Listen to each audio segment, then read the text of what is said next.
नमस्कार दोस्तों, बहुत बहुत स्वागत करता हूं आप सभी का। मैं हूं टीएलएम क्लास और आप हैं टीएलएम क्लास के परिवार।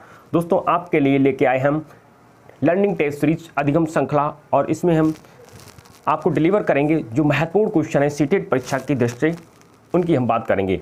तो आइए दोस्तों, हम बात करते हैं, लेते हैं लर्निंग टेस्ट सीरीज का पहला क्वेश्चन। सामाजिकरण एक प्रक्रिया है। दोस्तों, socialization is a process. Option A, मूल्यों, विश्वासों और उपेक्षाओं को अर्जित करने की। ऑप्शन बी, घुलने मिलने तथा समायोजन की। ऑप्शन सी, एक समाज की संस्कृति की आलोचना करने सीखने की। ऑप्शन डी, मित्रों के साथ सामाजिक बनने की। दोस्तों, सामाजिकरण क्या होता है? सामाजिकरण जो होता है वह हमारे अपने समाज से, जिस समाज में आप रहते हैं वहाँ के मूल्यों, विश्वासों और उपेक्षाओं को अर्जित करने की एक प्रक्रिया है। दोस्तों, इसका राइट आंसर होगा ए। आइए चलते हैं दूसरे क्वेश्चन की तरफ। डैश प्रतिभाशाली होने का संकेत नहीं है। याद रखना दोस्तों, पूछा जा रहा है आपसे कि प्रतिभाशाली होने का संकेत नहीं है। ऑप्शन ए, अभिव्यक्ति की नवीनता। ऑप्शन बी, जिज्ञासा। ऑप्शन सी, सृजनात्मक विचार। और ऑप्शन डी, दूसरों के साथ झगड़ना। तो दोस्तों, आपको दिख रहा होगा प्रतिभाशाली बच्चे का जो क्वालिटी होता है वह क्या होता है? अभिव्यक्ति में नवीनता, बिल्कुल सही है। जिज्ञासा, क्यूरियोसिटी होती है बच्चे के अंदर किसी काम को करने की, सीखने की। सृजनात्मक विचार भी होते हैं प्रतिभाशाली बच्चे में, लेकिन दूसरों के साथ झगड़ने का नहीं होता है। तो दोस्तों, आपका आंसर, राइट आंसर जो होगा ऑप्शन डी, दूसरों के साथ झगड़ना, ये प्रतिभाशाली बच्चे का संकेत नहीं होता है। आइए नेक्स्ट क्वेश्चन को लेते हैं। समावेशी कक्षा में निम्नलिखित में से सबसे कम महत्वपूर्ण क्या है? तो आपसे पूछा जा रहा है कि सबसे कम महत्वपूर्ण क्या है समावेशी की शिक्षा के लिए। तो ऑप्शन ए, प्रतियोगिता और ग्रेडों पर कम बल। ऑप्शन बी, अधिक सहकारी एवं सहयोगात्मक गतिविधि। ऑप्शन सी, विद्यार्थियों के लिए अधिक विकल्प। ऑप्शन डी, कोर्स को पूरा करने के लिए शिक्षकों द्वारा अधिक प्रयास। तो दोस्तों, हम बात करेंगे कि प्रतियोगिता और ग्रेडों पर कम बल, बिल्कुल बात सही है कि हम बच्चों को ग्रेडों के लिए नहीं लड़ाएंगे। ऑप्शन की बी की बात करें, अधिक सहकारी और सहयोगात्मक गतिविधि, बिल्कुल हम समावेशी शिक्षा में बच्चों को सहयोगात्मक व्यवहार सिखाते हैं, वो अधिक एक दूसरे की हेल्प कर पाएँ। ऑप्शन सी की बात करेंगे तो विद्यार्थियों के लिए अधिक विकल्प होने चाहिए, एक से अधिक विकल्प होने चाहिए समावेशी शिक्षा के, ये भी महत्वपूर्ण गुण है। और दोस्तों, ऑप्शन डी की बात करें तो ऑप्शन डी इसका राइट आंसर होगा। कम महत्वपूर्ण पूछा गया आपसे, कोर्स को पूरा करने के लिए शिक्षकों द्वारा अधिक प्रयास। हम सिर्फ बच्चों को कोर्स पूरा नहीं कराएंगे, केवल कोर्स को पूरा कराने का अधिक प्रयास नहीं किया जाएगा समावेशी शिक्षा के लिए, ये सबसे कम महत्वपूर्ण है। ऑप्शन डी आपका राइट आंसर होगा। आइए नेक्स्ट क्वेश्चन को लेते हैं। समावेशी शिक्षा, आपसे पूछा जा रहा है समावेशी शिक्षा क्या है? ऑप्शन ए, कक्षा में विविधता का उत्सव मनाती है। ऑप्शन बी, दाखिले संबंधी कठोर प्रक्रियाओं को बढ़ावा देती है। ऑप्शन सी, तथ्यों की शिक्षा से संबंधित है। ऑप्शन डी, हाशिए पर स्थित वर्गों से शिक्षकों को सम्मिलित करने से संबंधित है। तो दोस्तों, समावेशी शिक्षा की अगर हम बात करें तो समावेशी शिक्षा क्या है कि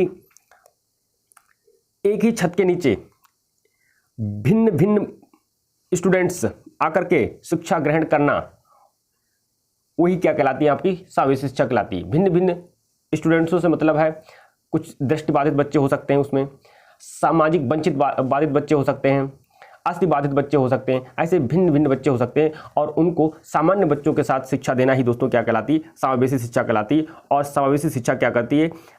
कक्षा में विविधता का उत्सव मनाती है, यानी विभिन्न भिन्न बच्चे आते हैं और एक ही छत के नीचे, एक ही स्कूल के नीचे क्या करते हैं? अपना अध्ययन कार्य करते हैं। इसी को दोस्तों क्या कहते हैं? समावेशी शिक्षा कहते हैं। तो आपका राइट जो आंसर होगा वो ए होगा, कक्षा में विविधता का उत्सव मनाती है। आइए नेक्स्ट क्वेश्चन को लेते हैं। उपचारात्मक शिक्षण का उद्देश्य है। उपचारात्मक शिक्षण का उद्देश्य है ऑप्शन ए, नई भाषा के एकांशों को परिभाषित करना। ऑप्शन बी, हाल ही में सिखाए गए एकांशों का परीक्षण। ऑप्शन सी, भाषा के एकांश जो अच्छे से नहीं सीखे उन्हें दोबारा सिखाना। ऑप्शन डी, भाषा के जो एकांश सीख लिए गए हैं उन्हें दोबारा सिखाना। तो दोस्तों, उपचारात्मक का मतलब होता है जो कमी रह गई है, जो कमी रह गई है उसको दूर करना ही क्या कहलाता है? उपचारात्मक कहलाता है। तो दोस्तों, इसका जो राइट आंसर होगा ऑप्शन सी राइट आंसर होगा। भाषा के एकांश जो अच्छे से नहीं सीखे गए उन्हें दोबारा क्या करना है? आपको सिखाना है, दोबारा उनकी कमियों को दूर करके दोबारा उनको बेहतर बनाना है। ऑप्शन सी इसका राइट आंसर होगा, उपचारात्मक शिक्षण का उद्देश्य। आइए बात करते हैं, नेक्स्ट क्वेश्चन को लेते हैं। शिक्षा का अधिकार अधिनियम 2009 के क्रियान्वयन के बाद कक्षा कक्ष, ये बता रहे हैं कि 2009 के बाद जो कक्षा कक्ष था उसमें क्या मेंशन किया गया। ऑप्शन ए, आयु के अनुसार अधिक समजातीय है। ऑप्शन बी, आयु के अनुसार अधिक विषमजातीय है। ऑप्शन सी, अप्रभावित है क्योंकि शिक्षा का अधिकार विद्यालय में कक्षा की औसत आयु को प्रभावित नहीं करता। ऑप्शन डी, जेंडर के अनुसार अधिक समजाती है। दोस्तों आपको बता दें, अधिकार अधिनियम 2009 में मेंशन किया गया कि बच्चे को आयु के अनुसार दाखिला मिलेगा। इन्होंने 2009 में बताया कि बच्चे को उसकी आयु के अनुसार दाखिला मिलेगा। यदि कोई बच्चा की पढ़ाई छूट गई है और वह फिर से दोबारा दाखिला लेना चाहता है तो उसकी आयु के अनुरूप उसको दाखिला मिलेगा। तो दोस्तों इसका जो राइट आंसर होगा इसका ऑप्शन ए, आयु के अनुसार अधिक समझाती है। यानी कि अगर 8 साल का कोई बालक है और वह पढ़ाई छूट गई है, अब वो 2 साल आगे बढ़ गया है, तो उससे जो बच्चे 10 साल के हैं उन्हीं के साथ उनको बैठाया जाएगा, उन्हीं के साथ उनको शिक्षा दी जाएगी। आई थिंक बात क्लियर हुई होगी। आइए बात करते हैं, नेक्स्ट क्वेश्चन को लेते हैं। बाल केंद्रित शिक्षा का समर्थन निम्नलिखित में से किस विचारक द्वारा किया गया है? तो दोस्तों option A, B F. Skinner. Option B, John Dewey. Option C, Erik Erikson. Option D, Charles Darwin. तो दोस्तों इसका राइट जो आंसर होगा वो जॉन डीवी होगा। जॉन डीवी ने कहा था कि बच्चे क्या हैं, बाल केंद्रित शिक्षा का समर्थन जॉन डीवी द्वारा किया गया था। आइए दोस्तों बात करते हैं नेक्स्ट क्वेश्चन पे। कंप्यूटर और इंटरनेट का प्रयोग छात्रों ऑप्शन ए को ज्यादा बुद्धिमान बनाता है। ऑप्शन बी, को ज्यादा कठोर मेहनती बनाता है।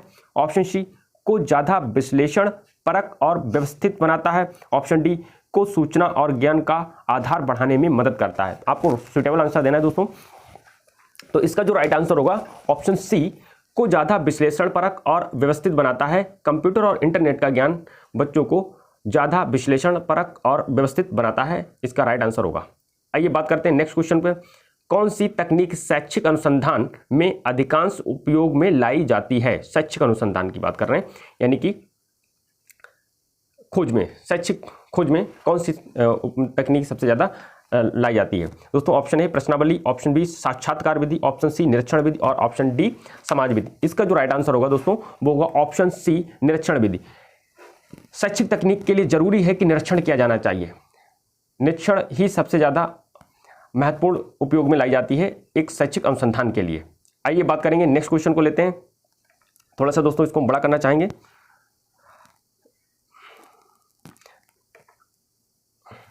शिक्षण का विकासात्मक परिक्षेप्य शिक्षकों से यह मांग करता है कि ऑप्शन ए, कठोर अनुशासन बनाए रखने वाले बने क्योंकि बच्चे अक्सर उपयोग या प्रयोग करते हैं।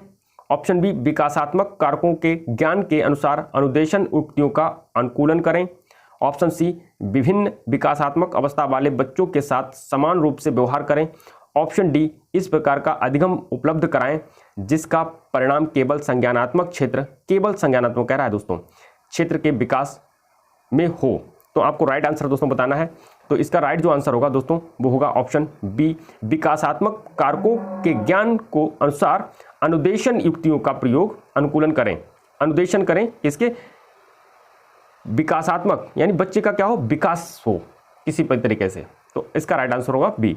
आइए बात करेंगे नेक्स्ट क्वेश्चन को लेंगे। निम्नलिखित का स्वनियमन क्या है? आपसे पूछा गया है कि स्वनियमन क्या है। ऑप्शन ए, उद्देश्य की स्पष्टता। ऑप्शन बी, शिक्षण का ज्ञान। ऑप्शन सी, योजना की दृढ़ता। ऑप्शन डी, शिक्षार्थियों का ज्ञान। आपको बताना है दोस्तों। तो इसका जो राइट आंसर होगा स्वनियमन का होगा योजना की दृढ़ता। यानी स्वनियमन, अपने आप को रेगुलेट करना, अपने आप को नियमित करना। इसमें दोस्तों आएगा आपका योजना की दृढ़ता, योजना पर चलना, यही क्या है, स्वनियमन है। आइए नेक्स्ट लेते हैं क्वेश्चन को। शिक्षा के क्षेत्र में पाठ्यचर्या शब्दावली डैश की ओर संकेत करती है। आपको बताना है कि पाठ्यचर्या का क्या संकेत है, क्या मतलब है। ऑप्शन ए, मूल्यांकन प्रक्रिया। ऑप्शन बी, कक्षा में प्रयुक्त की जाने वाली पाठ्य सामग्री। ऑप्शन सी, शिक्षण पद्धति एवं पढ़ाई जाने वाली विषय वस्तु। और ऑप्शन डी, विद्यालय का संपूर्ण कार्यक्रम जिसमें विद्यार्थी प्रतिदिन अनुभव प्राप्त करते हैं। तो इसका जो दोस्तों राइट आंसर होने वाला है ऑप्शन डी, इसका राइट आंसर होगा विद्यालय का संपूर्ण कार्यक्रम। विद्यालय में जो भी एक्टिविटीज होती हैं, जो भी कार्यक्रम होते हैं, विद्यार्थी उनमें प्रतिदिन अनुभव प्राप्त करते हैं, वो सारी की सारी चीजें दोस्तों किस में आ जाएंगी, पाठ्यचर्या में आ जाएंगी। तो इसका राइट आंसर जो होगा दोस्तों ऑप्शन डी होगा। आइए बात करते हैं, विद्यालय पाठ्यचर्या का नियोजन किसके अनुकूल होना चाहिए। आपसे पूछ रहा है कि विद्यालय का जो नियोजन है उसको रेगुलेट करना है, किसके अनुकूल होना चाहिए। ऑप्शन ए, छात्रों के लक्ष्यों, उद्देश्यों और हितों के अनुकूल होना चाहिए। ऑप्शन बी, विभिन्न विषयों के में उपलब्ध पाठ्य पुस्तकों के अनुकूल होना चाहिए। ऑप्शन सी, महाविद्यालयों में प्रवेश की अर्हताएं। ऑप्शन डी, शिक्षकों का प्रशिक्षण और रुचि के अनुसार। दोस्तों हमें शिक्षकों से मतलब नहीं, हम पाठ्यचर्या क्यों बनाते हैं, पाठ्यचर्या बनाते हैं हम बच्चों के हितों, लक्ष्यों और उद्देश्यों के खातिर।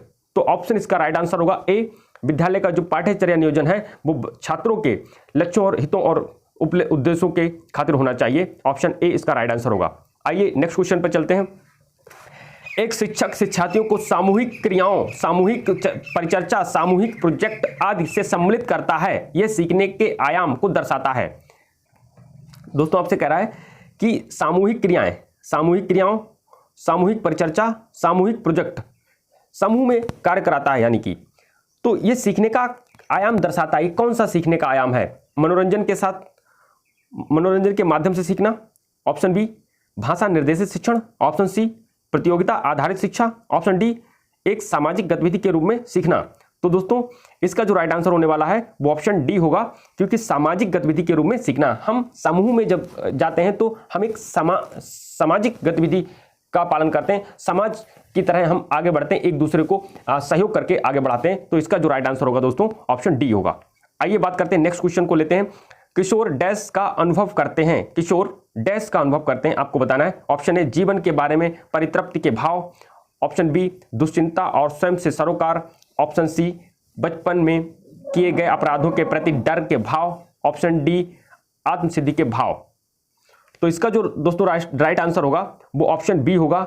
जो किशोर होते हैं वो दुश्चिंता का अनुभव करते हैं, दुश्चिंता, तनाव का अनुभव करते हैं और स्वयं से सरोकार और उनका अपने से लगाव होता है। तो इसका राइट आंसर होगा दोस्तों बी।